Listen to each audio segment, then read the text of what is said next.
Hello everyone, in today's video we'll read sonnet number 55 by William Shakespeare, not marbles, not the gilded monuments.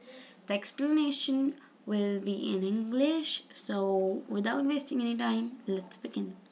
So what is gilded? Gilded is gold plated monuments. So now you'll be thinking, what is a sonnet? Sonnet is basically a poem which follows a strict rhyming scheme. And that you guys will be knowing what is rhyming scheme effect to give a musical effect. So the scheme, what we used to give a rhyming effect to a poetry. So William Shakespeare was an English poet. So before starting with the poem, it's better to understand about the William Shakespeare, what his personality is all about. Already know that you guys will be knowing about it, but I'll be telling. He was an English poet, playwright, the person who writes play, and the greatest writer. He was also known as the father of English literature. He was an actor. His uh, dramas were initially about comedy, history, but then he was also known about his tragic plays. Tragic in which death is involved at the last. Oh shit. In which death is involved at the last. Okay? So some of them were Macbeth and King Lear, Othello. By the way, I'll next be teaching Macbeth. It's a very interesting drama.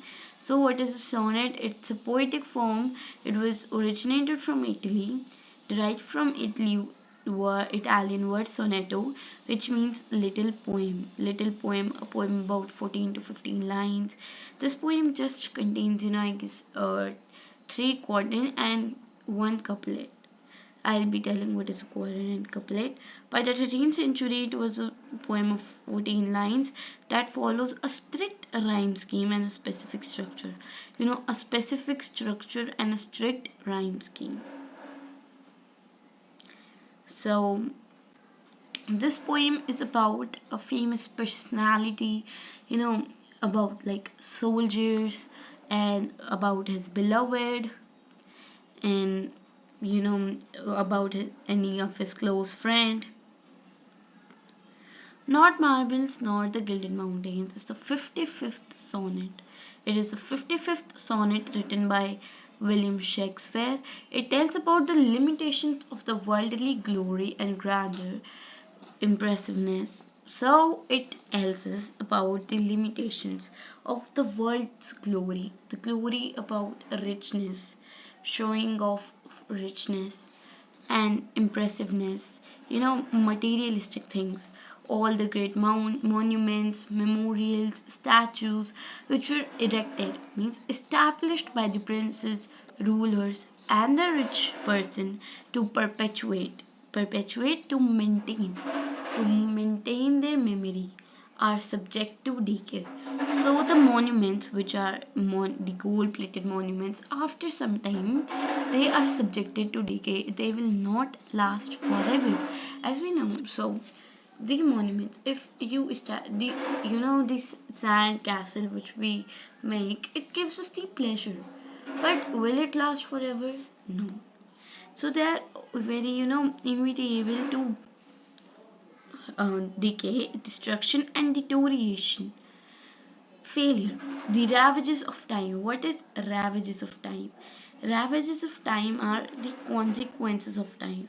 The consequences of time which are followed by time. That if the erosion of metals, it is followed by time. It is like you bought the copper statue today and it is eroded tomorrow. It won't happen after some time, but yes, it will. The agents of destruction. The agents of destruction is here referred to the war. Destroy and damage all such monuments and memorials. Only the powerful rhyme of the poet and the great poetry. So here in this sonnet, the poet William Shakespeare glorifies the poetry. So glorifies poems, and so then he says that the power of poet and the great poetry will survive after generation to generation. They'll remain in the heart of the people. Through the written words of this poem, the poet will immortalize the memory of his friend. The immortalize means never ending. So, the memory of his friend till the day of the last judgment. See, this last judgment, this is very important. So, see, what is this? In Christianity, there is a belief that one day, when everything gonna end up, Jesus Christ will come on the earth, and like in Indian mythology, that who will go to heaven and hell. Same here happens in Christianity. So they say that at the last day Jesus Christ will come and judge the deeds of the people according to it will be the last judgment day, in which it will decide that whether they will go to heaven or to hell. Wait, what happened to my pen? So I hope you got it. So quadrant 1, which I was talking about, it consists of 3 quadrants and 1 couplet. And that 1 couplet, is very important. So now let's study. Not marbles, not the gilded monuments of princes shall outlive this powerful rhyme. But you shall shine more bright in its contents than unswept stone besmeared with sluttish time. So here the poet says that not marbles, not the monuments, not anything, not the statues which are made from marbles, not the gold plated monuments of princes made by princes shall outlive, shall live more than this powerful rhyme. So they are, they ought to decay, they are ought to decay, they will decay, but the poetry will last forever.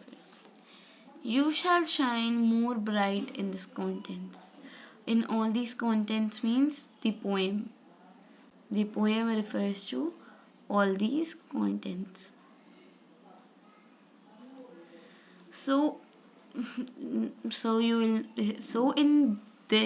these poems, you will shine the brightest than unswept stones. Unswept. See, if you have to maintain a stone here refers to the statues that they didn't deteriorate with time, so you have to maintain them, you have to clean them.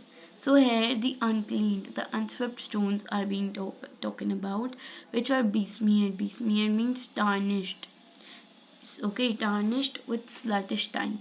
Sluttish, you all will be knowing about the slut, meaning of slut. But still I'll tell, slut means that it is referred to a man or a woman who has, who's not loyal to anyone, who has one or more affairs. So here the time is referred to as sluttish as it is not loyal to anyone. So this is also called ravages of time, consequences of time, ravages of time. Gilded, covered with gold. These contents refers to the poetry. Besmeared, tarnished, and sluttish, unclean habits and behavior. So now the paraphrasing. So the poet says that this piece of poetry will remain alive longer than the stone, statues, and gold-plated monuments built by royal men. So the poet says that this piece of poetry, the piece of poetry, it will outlive all the stones, statues, and gold plated monuments which are built by the royal people. The royal people build statues, monuments, so that the memory of for which they are making like the Taj Mahal, so that they become immortal, so that they get remembered by the future generation. But as we know that the color of Taj Mahal is deteriorating each and every day because of the pollution. So the poet's beloved soldier, referred to as you, shall be remembered through his powerful poetry. In comparison to the statues which will be neglected and wear out with the passages of time. So the statues which will wear out, which will be damaged with the passage with the as the time passes as the time passes, the statues will also wear out, will also be damaged, but the poetry will remain shining and fresh as ever in the hearts of people. So the poetry, the poet's beloved, will also shine for all times to come. Or for all times to come, meaning that each and every generation, he will be remembered. Quatrain 2. So, when wasteful wars shall statues overturn, and broils root out the work of masonry, nor Mars his sword, nor war's quick fire shall burn the living record of your memory. So the broil when the waste so now the paraphrasing. So when the wasteful because their consequences are not desirable. The wars, what are the use of war? No use. They're just wasteful. The statue will overturn, means destroy the statues. These wars will destroy the statues and broils. The disturbance which occur during the war will root out the work of masonry. Masonry, the people who have built the statues, it will, the disturbance will all, destroy the work of masonry, their hard work. Nor Mars refers to a god of war. So nor god of war, nor his swords, nor war's quick fire. His sword here refers to gun, war's quick fire here refers to ammunitions, will not burn the living record of your memory. See, this line is so important. It is asked each and every year in both. Although we don't study English for marks, nor especially the poems, but it's actually very important.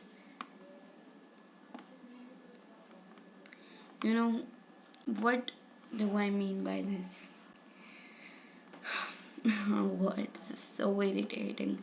I don't know why my pen isn't working, so let's just highlight this. Huh? What the heck is this? Let me try again. Okay. So the living record of your memory. The living record of your memory here means that the memory, the poem, of course, the page on which the poem is written can be destroyed, but its essence, the feelings, poetry is a total feeling. Its feeling will remain throughout. People will remember you through the poem. Although, even after death, you will remain alive in the hearts of the people. Okay, so the living record of a memory means this. Now, the word meanings. Broils means tumult, fighting, disturbance which occur in a war. Work of masonry refers to the monuments built by masons. So the masons who have built these monuments, so they'll all be rooted out, all will be damaged by the wars. Mars is referred to as god of war, and sword, a weapon with a long metal blade. Quick, lively, fast moving, living record. So living record, this written memory of your life which continues after you are dead. So even after his beloved dies, he'll always remain. See, we are reading this poem, we are trying to, after reading this poem, we are thinking about his beloved. He will remain in our hearts. The poet says that the wars are wasteful. Why they're wasteful? They destroy the statues built by the royal men. So, such fights are destructive as they destroy the great monuments and turn them into ruins. Such a massive gold plated monuments get turned into ruins.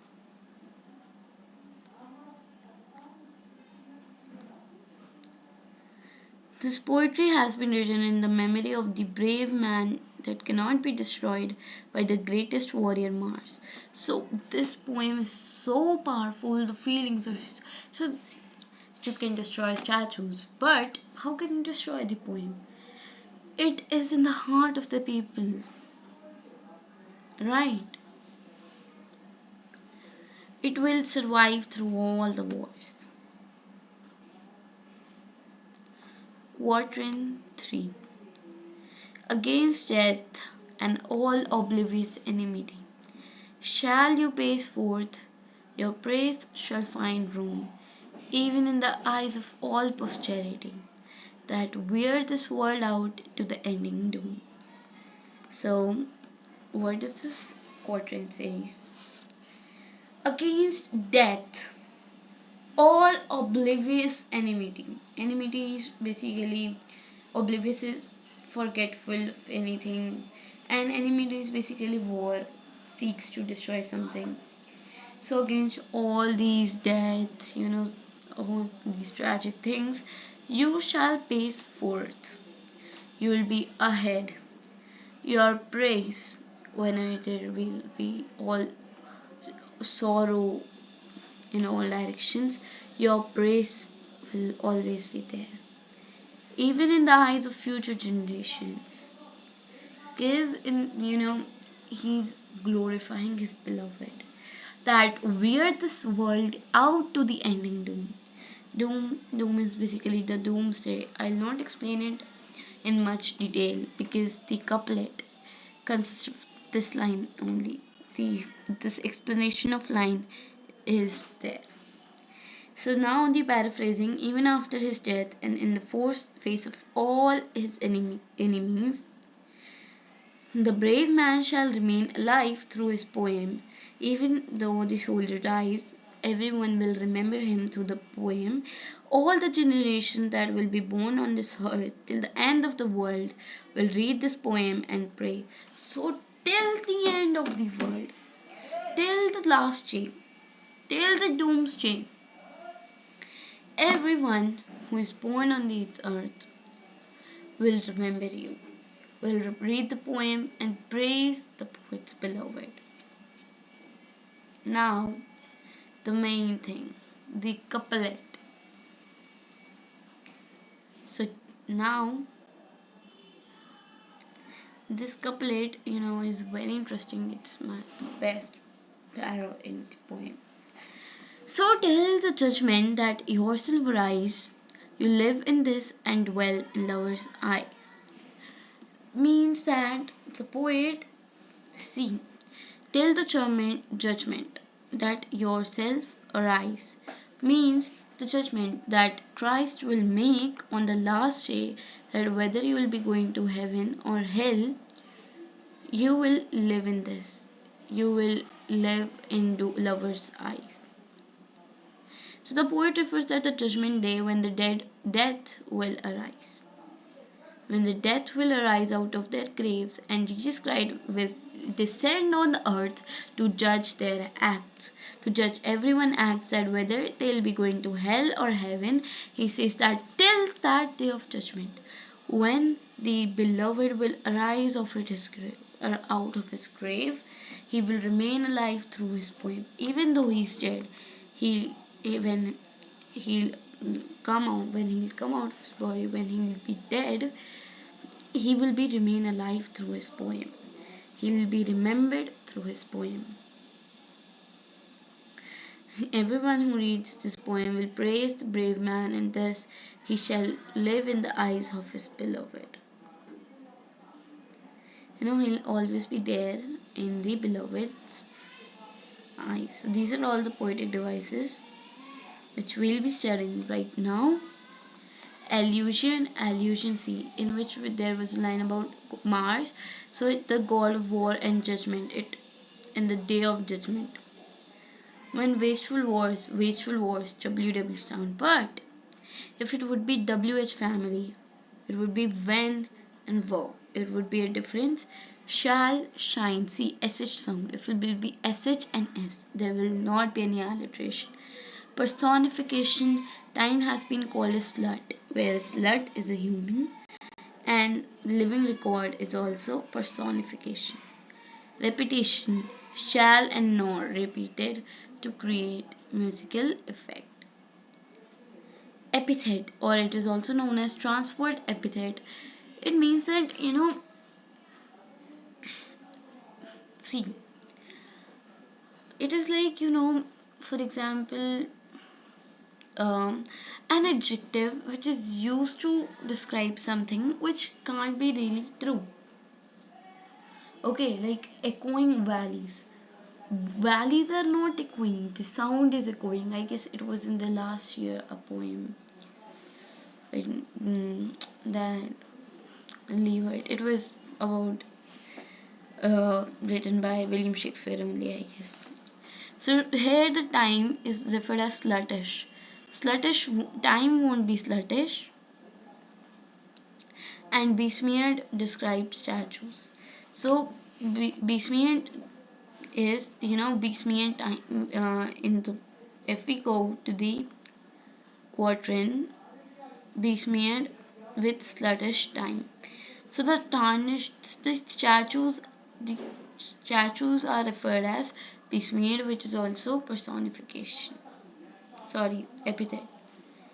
Imagery, visual imagery like unswept stone, besmeared. We can refer that, okay, the stones are get tarnishing, ruins, and whenever we think of wasteful wars, see, wars are not wasteful, their consequences are.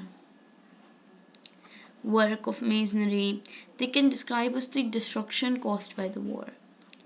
So thank you everyone. I forgot to add thank you. So thank you everyone if you enjoyed today's lecture, and you can suggest me the next lecture which I can make. So bye bye.